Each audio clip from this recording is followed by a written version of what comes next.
Hi, I'm Michael McCarthy, and welcome to Dead Air Live, Somerville Community Access TV. I'm the president of Boston Copley Toastmasters, and one of our activities is we like to do Toastmasters TV. So welcome to episode 6. Toastmasters, if you're not familiar with it, is a nonprofit organization that is over 90 years old. What we do is we take regular people, like myself, everyone on this set, in this room, as well as yourself, and we teach you to be better public speakers for yourself, for your career, or for any other reason that you would like to become a better public speaker. What we do on Toastmasters TV is we have impromptu table topics questions where everyone goes around the room and we respond with 1 to 2 minute responses, and it's a great way to learn how to do off-the-cuff public speaking. It's also a great way to get to know each other. So I'm going to introduce our host for the evening, Anna Kaufman. Hi, I'm Anna Kaufman. I am a member of the Sun Life Club at the company I work for, Sun Life Financial, and I've been in Toastmasters for about 3.5 years. And I've been on Toastmasters TV a couple of times as well. And as Michael said, this is a chance for us to get to know each other, for our viewers to get to know us a little bit. And I'll let the other contestants today share a little bit about themselves. Thanks. My name is Tim Ogawa, and I've been a member of Copley Square Toastmasters for about 2.5 years, and I just joined because I wanted to get a little bit better at public speaking. I work as a head of IT at a small college, so I don't get a lot of chances to do public speaking, but it's really helped me run meetings and lead projects, so it's been a great experience for me. Hi, my name's Laura Allspaw, and I've been a member of Copley Square Toastmasters for a few months, but I was a member about 7 years ago, and so I lapsed, and I rejoined after becoming unemployed. I thought it would be a good time to reinvigorate my public speaking skills, to do better interviewing types of things, and it's been great, so I'm happy to be here. Hello, I'm Rose Francois. I'm a former student of Michael's in public speaking. I'm the head of visas and compliance in an international business school, and I get very nervous when I do public speaking, but with the help of Michael, I am able to, I think, endure it, and it might even be fun, so I'm here tonight. Hi everybody, my name is Mil Ndondre. I work with Anna Kaufman, and she dragged me here today. I had joined, much like Laura, I had joined Toastmasters before, and I lapsed, but I visited Anna's cubicle at work, and I saw these plaques. She has like a truckload of them. What is that about? So I want to be like Anna when I grow up. All right, I'm Roxanda. I'm from Germany, international student. I'm here for the first time joining a Toastmasters session, and I just want to get better at public speaking. Great. Welcome. Excellent. Thanks very much. Well, we know at least everyone's name and a little bit about background. So now is the fun part. Table Topics is a chance, as I mentioned, to practice impromptu speaking. So I'll throw out a question. If you want to answer it, raise your hand. I may or may not pick on people, but that's just a chance to practice off the cuff. And this happens to us in everyday lives, whether we're at the grocery store or you run into your boss in the elevator or any other aspect of life where you have to think on your feet and come up with something to say. In a regular Toastmasters meeting, you talk for 1 to 2 minutes. Usually there's someone holding up cards with colors on them, so green, yellow, red, and you'll know how far you are along. We don't have that today, but think of it more as a conversation and discussion. We heard a little bit about jobs that people have had, and when you're little, maybe you want to be a firefighter or a nurse. Someone tell me about the ideal job that you'd like to have, either imaginary or real, something that you've always wanted to do, whether it was when you were a kid or recently. Michael. I might actually have the ideal job. Actually, I think I do. I think you do. I actually do. When I was not working, I was looking for something to do. And a friend of mine said, "Would you like to do team building?" I said yes. It ended up that I was doing team building with horses, where we would bring people into a horse ring and make them a team member. We ended up getting hired by the Wharton School of Business. Someone made a movie about us, and we actually got hired to help facilitate, at the time, the largest merger in the world between Merck and Schering-Plough. And when the '08 crash happened, that was the end of that, because the team building facilitation was $20,000 for a half day, and no one could afford that with the recession. However, a friend of mine that taught me how to sail, Adam Trainer from MIT, said, "Do you think we could do this with sailboats?"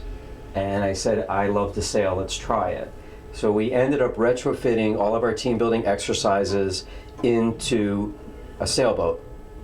We ended up having the good fortune of having a few beta testers. One of them was an Obama nominee who ran Medicare and Medicaid for a year named Don Berwick. He ran for governor in the state of Massachusetts. He came on the boat and said he thought we had something. Then we spoke to a professor at MIT. He thought we had something. And we actually got hired by MIT Executive Ed to do team building with sailboats. And there's actually no one in the world doing it the way we're doing it. And that's my new job. We have one booked gig. That's not a business. However, it's a start. So we'll see if that continues. And that would be the coolest job in the world if I could do that. Excellent. Crossing fingers and toes. Sounds wonderful. Well, speaking of sailboats and other summer activities, I know I'm looking outside, it's a little bit rainy today. But thinking about next summer or previous summers, tell us a little bit about some of your hobbies, interests, what your ideal summer day looks like. Rose?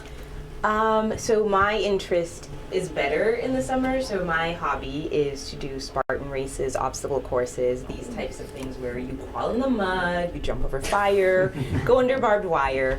And to do it in the summer is my ideal day. So my ideal day is jumping over walls and really me and maybe a couple hundred people just slugging it out, just drudging through the mud. And I just remember moments when you look over to your right and there's someone just like covered and they hate it and you know they paid to do this. And you're just like, this, how? Why are we here? And kind of that's a question, was asked earlier. Why are you here? And you just hate it and you love it at the same time. But when you're done, you just look back and there's those moments. And so I can't wait for next summer for that moment.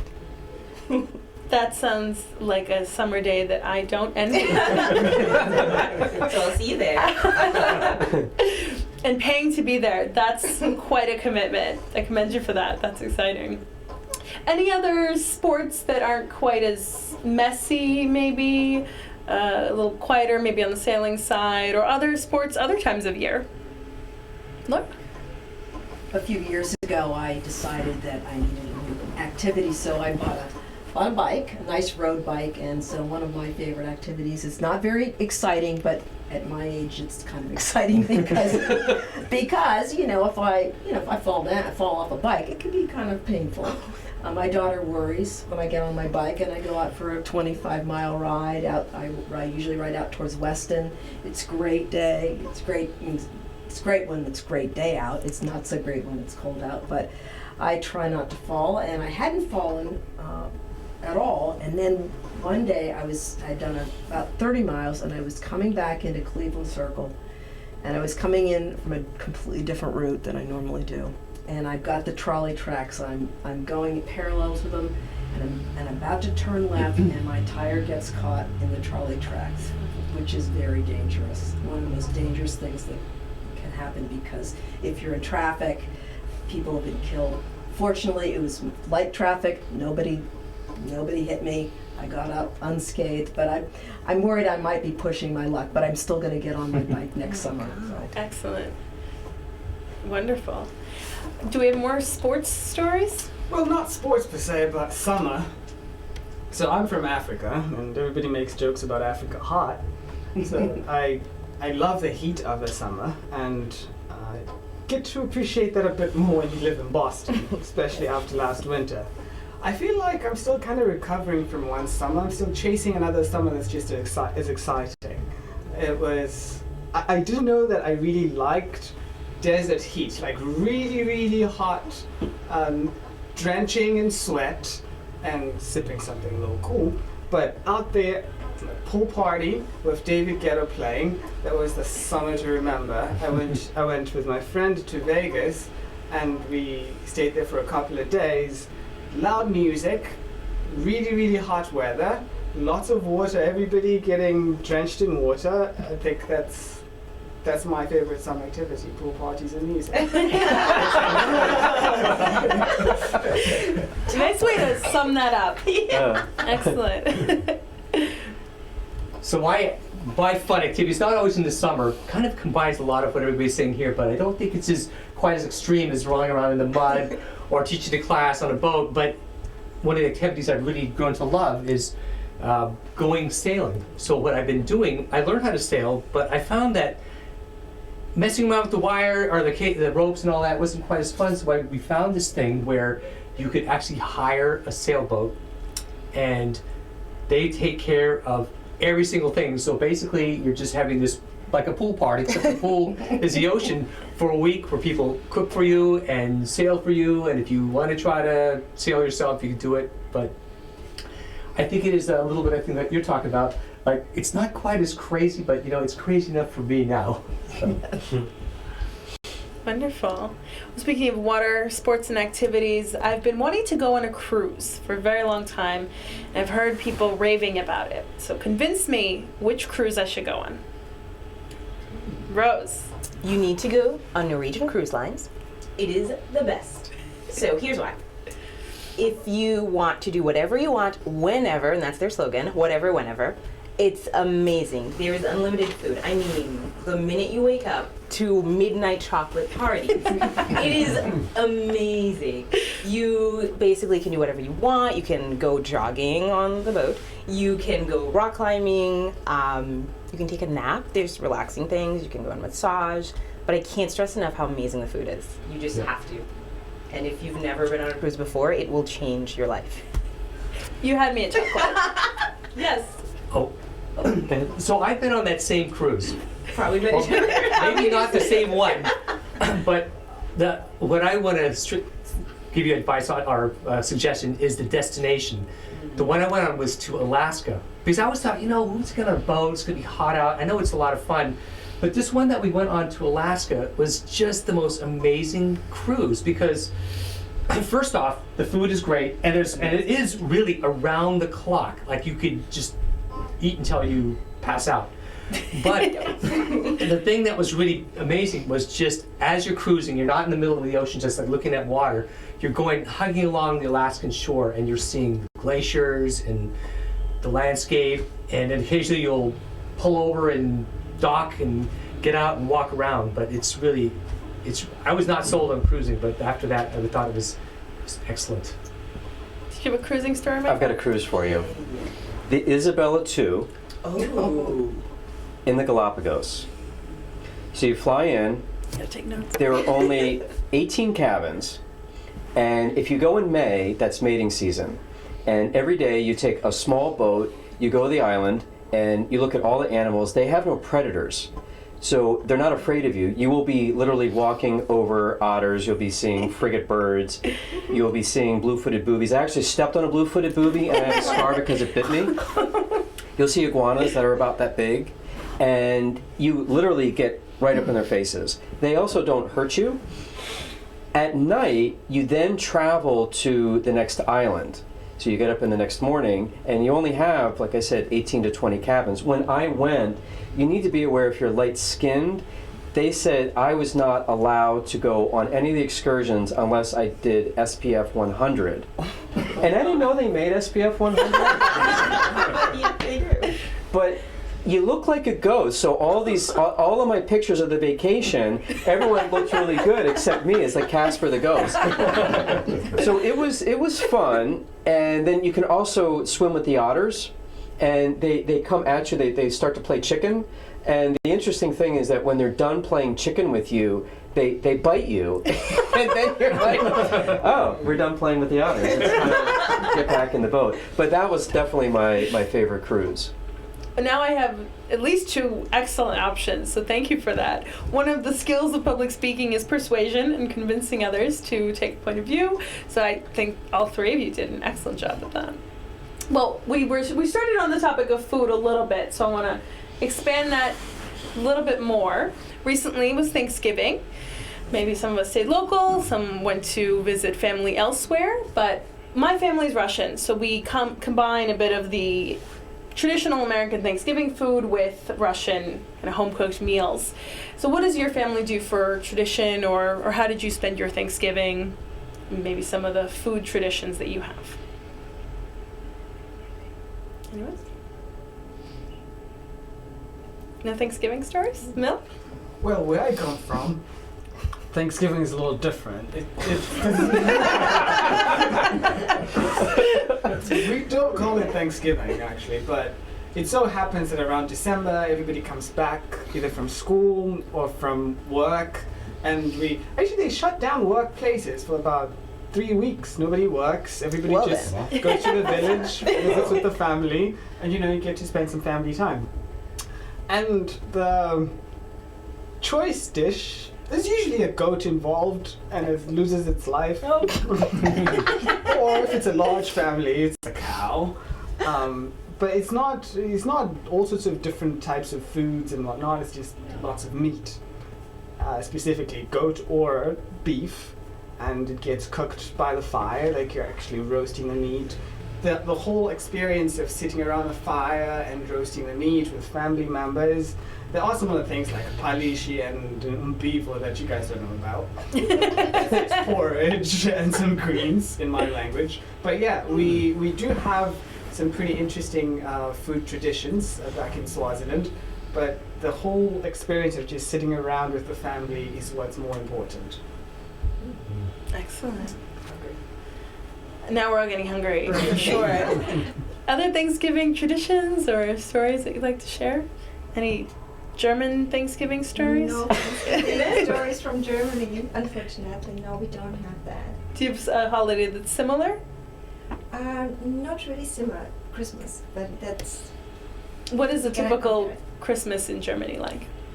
It's mere family holiday, and people eat a lot. People enjoy their being together with the family, and a lot of presents. Children get a lot of presents, so it's nice. It's really nice. It's the only time where everything is closed. The whole country is just enjoying, relaxing, and it's peaceful. It's very peaceful. Wonderful. I think our country should Shut down. Yeah, we should shut down. I think so too. I'm thinking to myself, I'm jealous. I'll take 3 weeks. Of The course. 3-week thing sounds pretty good. Pretty good. I had an interesting Thanksgiving. So I grew up in California. My family's all from California, so I never get back there to see them. And I know there's this thing about having to go visit your family. It's kind of could be good or bad. In my case, I love my family, so it's not a big deal. But this year, I had gotten invited to a Thanksgiving dinner with some people that I had only met one time. And at this Thanksgiving dinner, I had met some people that I'd never met before. And I'll tell you, it was one of the most enjoyable Thanksgiving dinners I've ever had. I mean, it's much like this. I haven't met all of you, but it was just nice to be around different people where the only expectation was to eat some food and to drink and have a good time. So it was really wonderful. Excellent. Did you have a Thanksgiving story, Michael? I had a really strange thing that happened this Thanksgiving. It was with the same people. There were about 9 of us, and normally it's the kids who are doing the video games and playing with the computers. But this year it flipped, and the people who were older, meaning 65 to 90, they were on their phones on Facebook, like half the dinner. And I felt like saying, put the toy away, it's Thanksgiving. But they kept taking pictures of the food and then putting them on Facebook, and they're texting each other. And I just found it was very odd. And then I found out that the largest growing sector of Facebook users are grandparents, because they stay in touch with their grandchildren. However, I don't think that we should be having these phones at dinner. And typically my strategy, which doesn't go over very well, if I'm at dinner and someone is on their smartphone, I text them, how's your meal? They get really mad. Yeah, they don't do it anymore, but yeah. I've heard a rule that, maybe this is from you, Michael, that if you're out to dinner with someone and the first person who takes out their phone is the one that pays the bill. I like that. And then it must have been not from you, but that's maybe might not be your biggest fan. They might not go to dinner with you again, but Or they invite it you might out be to interesting. McDonald's. So we heard a little about Thanksgiving traditions, a little bit about Christmas. Are there other holidays that are important to you and your family, or other holidays that you enjoy celebrating in other parts of the year? Bill. Well, I'll keep going with the Swazi stories. Yes. I'm on a More roll. goats. We still got 2.5 weeks left to go. Yeah, right. So Swaziland is this place that you probably hear about in storybooks. You know, for the most part, culturally, we have preserved all these traditions from hundreds of years ago. So once every year, we have tens of thousands of young ladies who come to dance in front of the king. They call it the reed dance. So the king every year gets the chance to pick yet another wife. He's got like 13 of them right now, maybe 15, I've lost count. So it's this amazing tradition though in its basis where young women get to celebrate their chastity and they come and dance, but also you get to see all the wonderful singing, all the beautiful Swazi regalia that they wear, and it's a very national celebration. And everybody looks forward to it. People from all over the world come to Swaziland. I'm not selling Swaziland.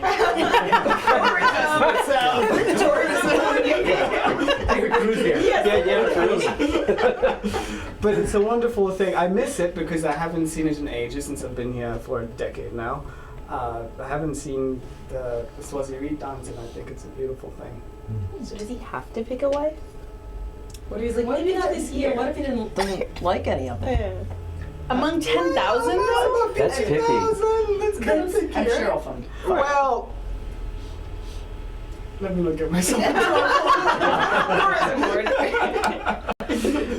We'll move on from that topic. I was going to say some things and never get allowed back to Swaziland. So we heard a bit about work, a bit about sports and holidays. Tell us about a vacation or maybe a cruise that you've planned or that you'd like to do in the near future, or one that you've done recently. Maybe involves pool parties and music. Or even a staycation, something local. Rose. So I'm currently on a staycation, and it's not going that well. I have a problem with doing nothing, and so the instant I got the email saying, you know, what you could do, come here and do this, I literally am like, okay, I'm not doing anything. I'm just gonna, oh look, I guess I have to do this. So today I've already gone to a museum, I went to class, I've cooked, and I'm here. I'm doing a terrible job at doing nothing. So I'm trying really hard, maybe not to plan things tomorrow, but I've done a ton this week, and yeah, staycations are great, but not relaxing, I realize. I just don't know how to relax. That's okay. Laura. When I was growing up, we would take vacations, my parents, and they put me in the car because I was the youngest of three, and my brother and sister, they were long gone, and just the three of us, and we'd get in the car and we'd drive to Florida, and it was, it was a 2-day drive, and they didn't think anything of it. Now if I try to get my children to get in the car, we're going to drive to Florida or whatever, they freak out. They can't stand the idea of being in the car for that long, and it's really kind of annoying because I look back on those drives fondly, but I do remember at the time wishing that we didn't have to be in the car that long. But I braved the car trip with my 16-year-old daughter, but she just almost 17, to go look at colleges last spring, and we flew partway, and then we drove from Charlotte to Charleston to Atlanta to Nashville and all the way around is sort of this big circle. And I think by the time we got to, well, we stayed overnight in Asheville, North Carolina, and she was ready to kill me. And all of a sudden she freaked out. She said, "I've got to go home. I can't stand it one more minute." And I'm thinking to myself, yep, okay, you are going home. And I put her on the next plane out of Charlotte, and I continued on to, actually I think I was flying out of Raleigh, but I got her out of my hair, and I spent the next 24 hours with my best friend from high school who was in Southern Pines, and I had a great time. But kids in cars these days just don't go over well. It's a horrible story. All right. That's quite a road trip It was around. Michael. I had an interesting experience on a vacation. I wasn't expecting it. It was sort of a staycation. The MIT sailing team will race their 43-foot boat to Halifax. I'm not good enough to be one of the racers because they actually want to win. I just want to be one, which is why I don't get chosen. However, once they race the boat to Halifax, they can do it from Boston in 72 hours. They just go nonstop. Once they're done, they don't want to see a boat again. And so then they hire the Plan B crew, which is me, to haul the boat back to Boston. So I go up north, usually I meet the boat in Maine, and since I'm basically crew, junior sailor, at nighttime, the skippers want to go to bed, which means at night, I become the skipper. And everyone puts on their little red headlights, and we strap ourselves into the boat, because when you boat, you're really not going to get back into it, especially at night. However, what's really cool is it's completely dark. There's absolutely no light pollution in Maine, and you're in the middle of the ocean. It's stars everywhere. You navigate to constellations. So you pick a star, you stay with it for 30 minutes, and then you pick another star. And since it's completely black, it is exactly like sailing in outer space. It's completely quiet, everyone's asleep. I don't worry about running aground or hitting a rock because I have no control of it. Because I'm that bad of a sailor, I would just be like, ah! So I'm completely relaxed about it. But I just sit there and I sail for 3-4 hours and I just sing Starry, Starry Night. And it's the most timeless feeling in the world. And I've done it 2 years in a row. It's absolutely amazing. If you ever get the opportunity to sail in the middle of the night, it's priceless. It's a beautiful vacation. I feel that your sailing stories could just go on and on and on. You gotta come on my cruises. Well, we're about halfway through, so I wanted to switch up the types of questions a little bit. We've been talking mostly about personal experiences, vacations, Thanksgiving, holidays, and kind of our own personal interests. Well, I have a list of hundreds and hundreds of questions here to choose from. And I'd like to choose questions that are more creative and a bit of maybe outer space type of creativity going on. So I'm going to choose people and ask you to pick a number. It can be between about 10 and, let's say, 350. And once you pick that number, I'll ask you the corresponding question, and you don't know what it is, I don't know what it is, we'll figure it out together. How does that sound? Can we do that? Sounds good. Tim, you seem excited. You want to go first? Yeah. Sounds all right. All right. 260. 260. All right. What do we have for 260? I failed to put these in order, which might make it a little bit challenging. Here we go, 260. If you could live forever, what would you want to, and why? Wow. What about question 5? If I could live forever, would I want to? I don't think so. This may sound strange, but I don't really mind getting older. It's the weirdest thing. Now, I know if I got really old and and I'm about to die, maybe I'd want to change my answer. But at this point now, I do like the finiteness of existence, of life. So I don't think I'd want to live forever. Now, if I was forced to live forever, was one of the questions like, what would I do? Or Sure. I think I would try to do everything there possibly is, because I feel like that's kind of how I want to live my life, the finite years I have, to do as many different things as I possibly can. So, no, I don't want to live forever, but if I had to, I'd probably be like Rose, just going crazy, doing stuff all the time, never relaxing, because I'm the same way, I don't relax, I keep on going down. Well, we won't lock you into any one answer. Yeah, But okay. thank you Thanks. for that. So, a little bit of a deeper thinker. Someone else want to take a brave shot at Laura? Get it over with. All right. What number would you like? I'm gonna take 150. 150. Here we are, 150. Almost. Okay. You might be lucky if I don't find that page. Oh, no, I got it. Oh no. I like this one. All right. If you were forced to eliminate every physical possession from your life, with the exception of what could fit into one single backpack, what would you put in it? Wow. What size of backpack are we talking? It can be Big any one? size you want. Yeah. What would I fit into that backpack? My dog. Dogs are considered property, right? So I'm gonna say she's a possession, but I don't think of her that way. I think of her as my dog, my pet, part of my family, and I would put her in my backpack, and we'd be together. And one of the hardest things about owning a dog is leaving that dog every day at home. You know, you have to go do things. I can't take her with me to restaurants. I can't take her with me into the grocery store. And she misses out on a lot of good activities. And I think if I had her in my backpack, we'd go everywhere. And I'd take her out so she could poop and pee. But we'd be together, and that would be fine with me.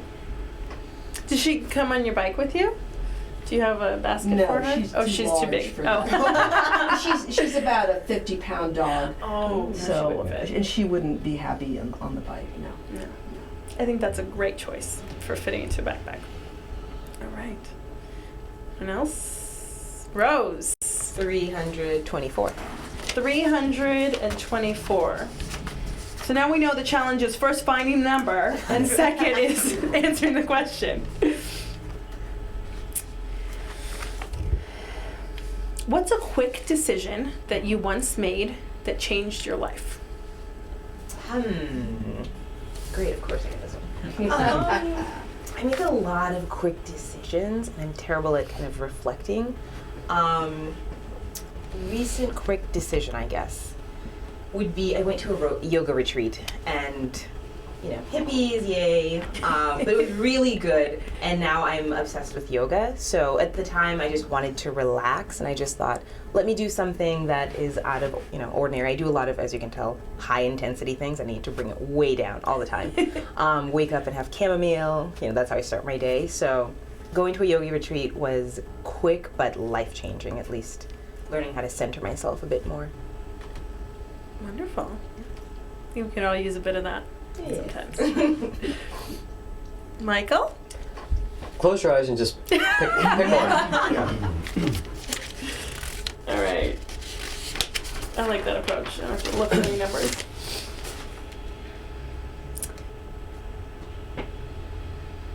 Whose life have you had the greatest impact on? Oof.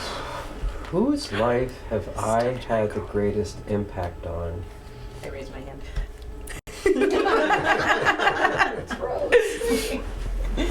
I would say my dog Cody. When I had a bad breakup, I wanted a replacement, unconditional love. And so I got a yellow lab puppy. And they told me, you don't pick the dog picks you. So I had to sit down and wait for one of the dogs to come up and get me. And of course the one that was a little bit big, because no one had picked him yet, and he had this goofy big fat head. And I thought they just said that because they wanted to get rid of this one. And I couldn't name him. And I remember feeling bad. I was going to call him Basil. And I thought, no, I'm going to call him Basil. Then someone's going to say oregano, and that name's not going to work. And then I thought, why don't I just name him for what he does? So I started observing him.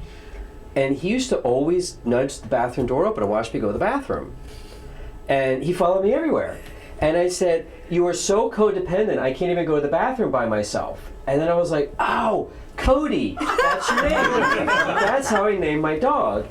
And someone pointed out to me years later that codependent requires 2 people.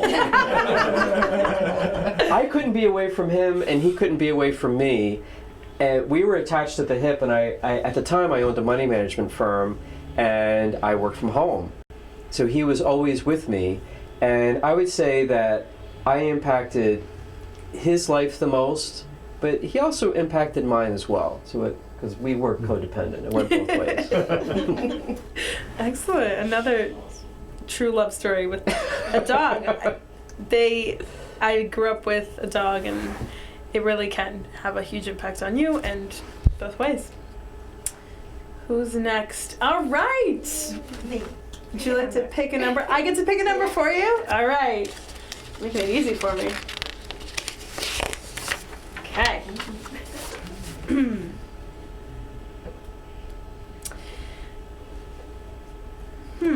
What makes you smile? Ooh. Live TV! Live TV! This show. No, a lot of things. I cannot describe everything, but it's good. Even sometimes I make myself smile because I do such stupid things. But it's like, can you give me another question? You can keep going with that one. What makes me smile? What makes you smile? Makes me smile when people are clumsy. It makes me smile when I see little children. It makes me smile when I see animals, when they hug each other. Makes me smile when I travel to new places and I don't understand people. And we get into some kind of like explanation discussion. We're trying to explain like maybe a direction or how to get somewhere, and you don't understand what they're talking about, and then you start smiling all of a sudden and laughing, and it's such a nice situation because you're kind of like lost, but you know you're safe. So it's worth smiling. Wonderful. Yeah. Those are all very good reasons to smile. Have you picked a question yet, Mel? 123. Oh, and now you're going to make me look for it. You're just delaying, delaying time. 123, you said? Yes, please. Now, you don't actually know if this is 123, but that's true. Yeah. But I know. Is it possible to know the truth without challenging it first? That's a great question. I would suggest that it's impossible to know the truth without challenging it first. I don't want to get super philosophical about how one gets to discover truth, but in my personal experience, the things that I hold to be true are things that I've wrestled with the most. So one of the biggest lessons, for example, that I've learned is forgiving people. I learned this one the hard way several times over, and I have failed to master the lesson. But I lost my dad 13 years ago. Right? When he passed on, we were not in the best of terms, and he then passed on. For 2.5 years after that, after the fact, I realized I was an angry young man during that period because I had not forgiven him. But after that, I realized it was a very, very important lesson to learn. Somebody said it best. To hold a grudge against somebody is to drink poison and hope the other person dies, when in fact it's you that it destroys. So That's a truth that I challenged very vigorously before I could accept. And I think some of the best lessons in life you learn through really interrogating your assumptions, really paying attention to what does it mean to you. Once you find that meaning, once you wrestle it to the ground, then you have learned and you have found the truth. We are getting some deep philosophical. Yeah. That was worth my $20. I actually have to. I have a good combination of Very laughter nice. and Yeah. philosophical. I have something to add to that because it was such a valuable lesson that I learned that everyone in TV land, please use this because it works. It sounds a little bit strange, but it's how to get over anger and forgiving people. You know, all the people that have wronged you, doesn't matter. It's a two-step process. Imagine what you want for yourself, 3 things.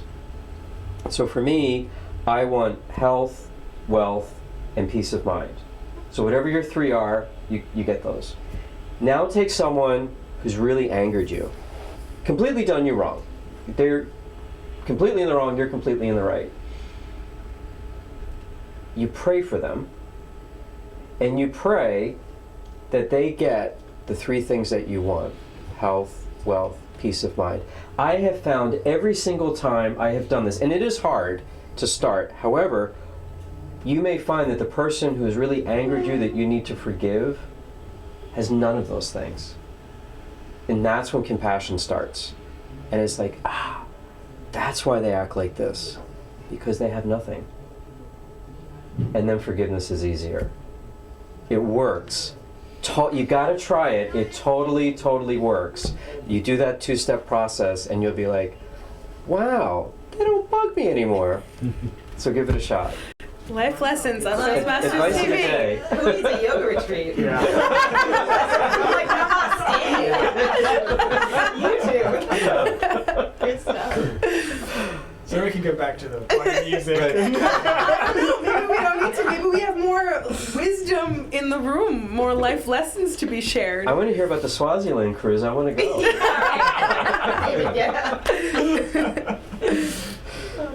Other words of wisdom, or we can pick more numbers, or I could just shuffle through these papers and pretend like I'm picking the number you asked Pick a number, me to. Tim. Just choose one. 3rd page, 2nd question. Third page oh, I from the like left. that. That makes it 3rd page. 2nd question. What simple fact do you wish more people understood?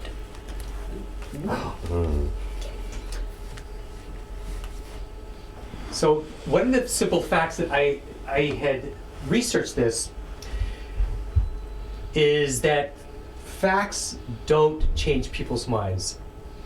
And I think now that we're in this political season, I'm not really a political junkie, but for this past few months, I've been really engrossed with watching this train wreck, crazy thing going on. And you know, the one thing I want people to know is to really examine what people are saying and not to like just take it at face value. And I'm going to give a couple examples. And I'm even going to say some political samples. Like when Donald Trump will say something like we're going to deport all these people. Think about it. There's no way he will ever do that. But it surprises me that people will still think that it's possible. I could go on and on and on about this, but I think you get the point. So I'm not even sure if I'm answering the question here, but the thing that I want people to be mindful of is that these truths that we accept, we accept things very, very quickly and don't let like the facts get in the way. So we're heading down I don't think that we're in any doomsday scenario here, but I just think that it's important for us to choose the right leaders and to be really intelligent about it.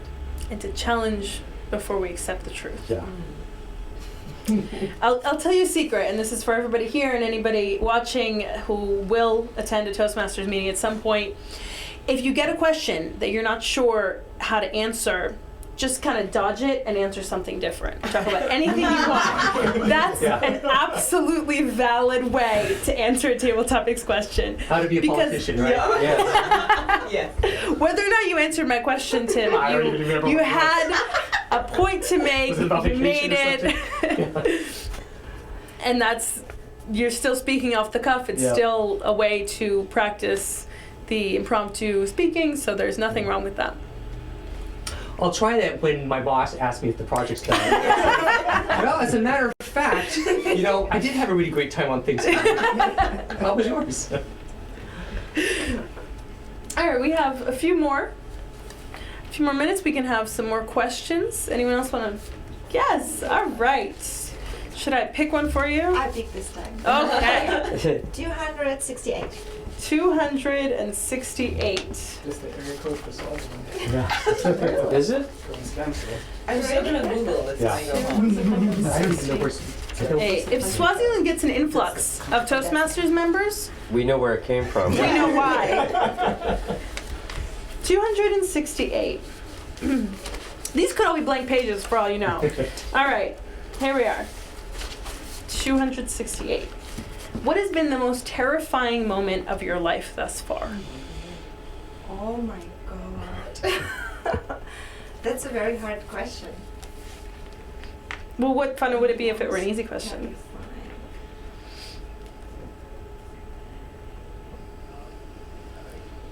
I think when I was in Germany, I was on the escalator.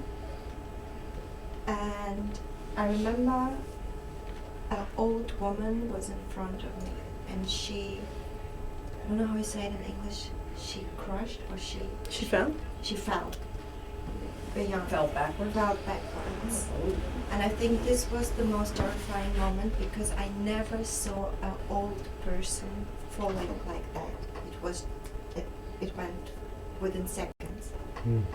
And it was the most terrifying moment because it was so unexpected and so vulnerable because nobody could help her. Like there was nobody in the area to hold her back. So I realized that how powerless we get when we get old, and how terrifying this can be. This was I think this was the worst moment in my life. It's not fun to watch, to witness Yeah, that. but it happens. So. Absolutely. Do you have a happy question? Yeah, right. What's the happiest moment of your life? Yeah. Anyone want to pick a number with a happy question? Rose. All right. Let's go real simple and just choose 12. You get a happy number in there. 12's the happy A happy Yeah. number. number. All right, we can do that. We can get a happy number. Or you could just lie if it's not happy. Yeah. I trust you. What do we all have in common besides our genes that makes us human? Ooh. I think the capacity to laugh at something. No matter what, no matter how mad you are, if something is really funny, you want to just bottle it in, but you laugh. And I love the fact that laughter is contagious. There is nothing better than you hear someone laughing. You have no clue what they're talking about. I found myself laughing, and I love, and I hate this, but when you laugh and your sides hurt and you can't breathe and you're crying, and everyone has that moment where you're like, I might die, but this is hilarious. And that's just, I think people have that. I think as you get older, it's easier to lose that, but holding on to laughter no matter what just keeps you happy and young, and you have that connection to other people where you can just look at them and you laugh and you're like, oh, did you see that? Did you watch that cat video? Or whatever it is. But having that similarity, that I think that's the most human connection for us. Absolutely. Smiling and laughter Yes. absolutely connects everybody, no matter what language you're speaking, no matter what part of the world you're from. Cat videos. Cat videos. You can't go wrong. You can't. Wonderful. Anyone else want a happy question? You pick it. I get to pick. All right. Philosophical is good too. Philosophical. Well, we already heard about 3 things that you want in your life. if happiness was the national currency, would that work for us? How would that work?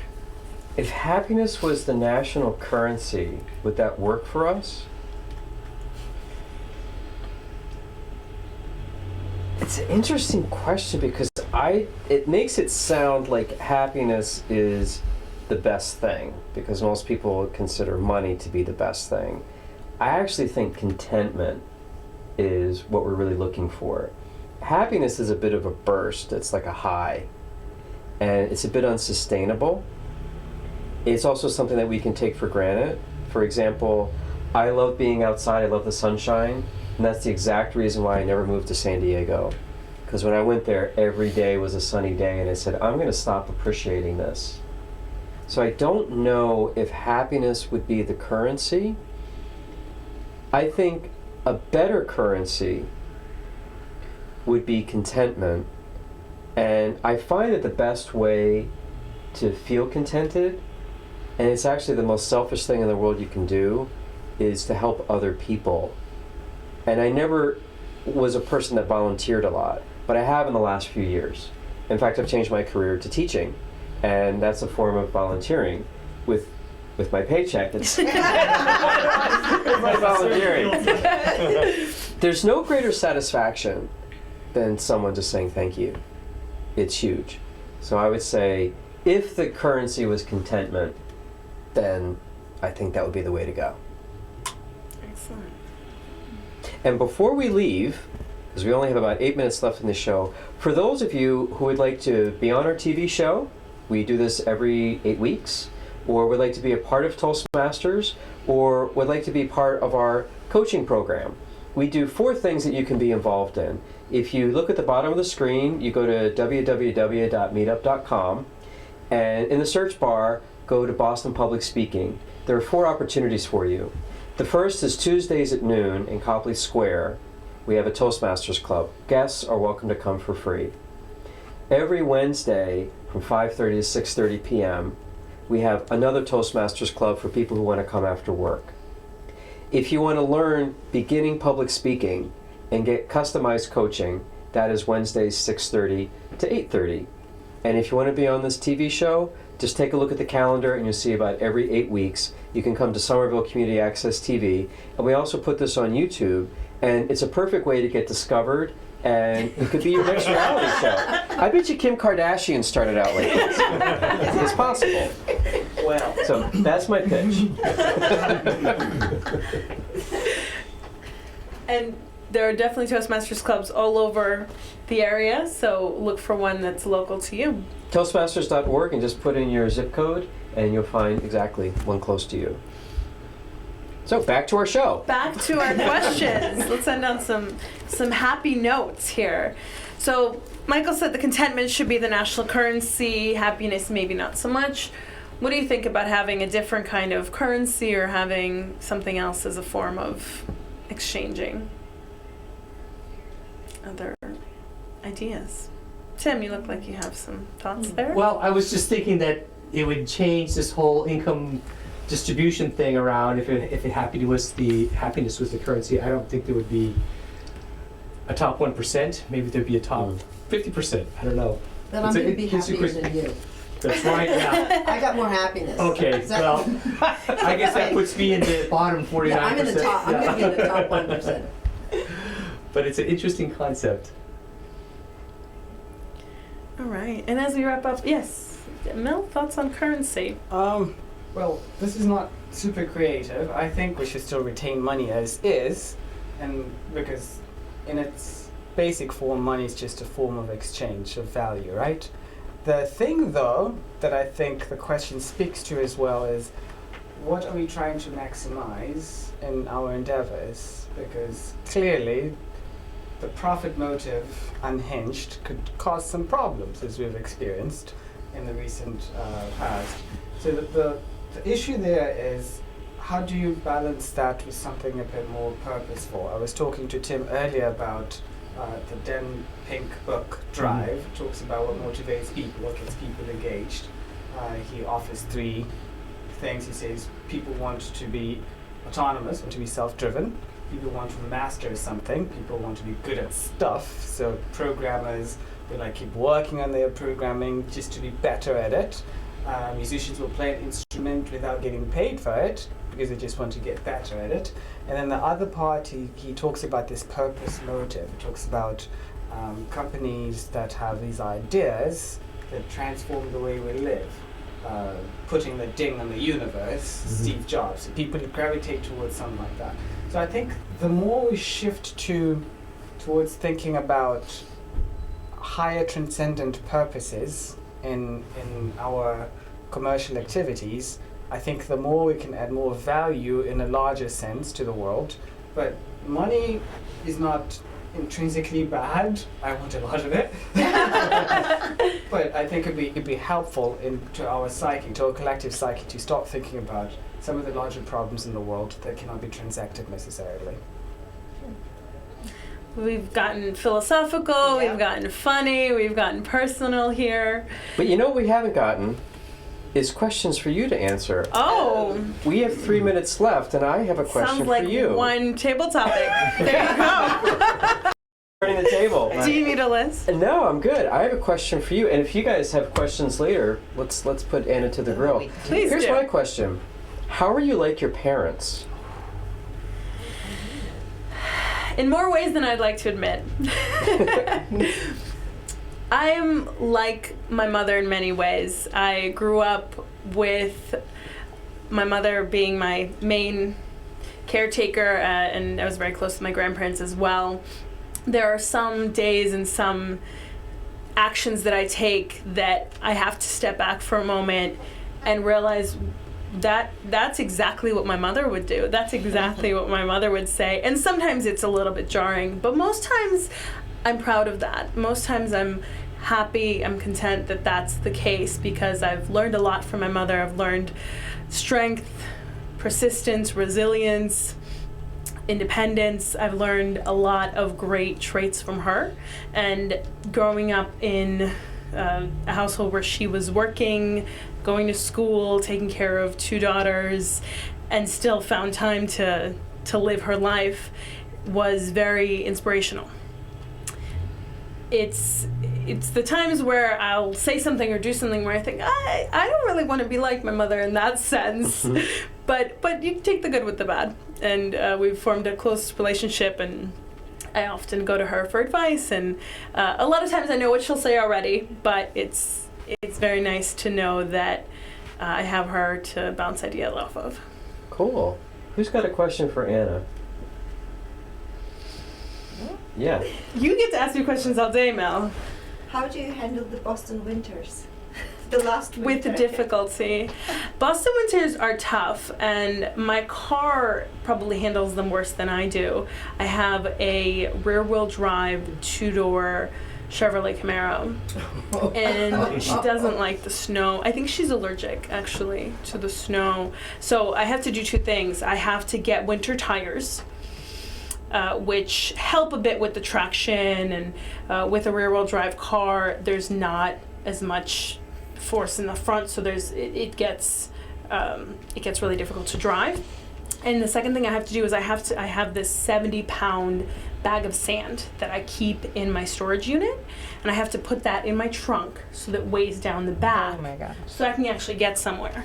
And the very first winter that I had the car, there was snow on the ground. But there weren't piles of snow. There was a thin layer of snow, about this much. I couldn't even go down the street in my car. So that very same day I ordered winter tires, I bought myself a sandbag, and now I drive around mostly okay. So the winters are harder on my car than they are on me.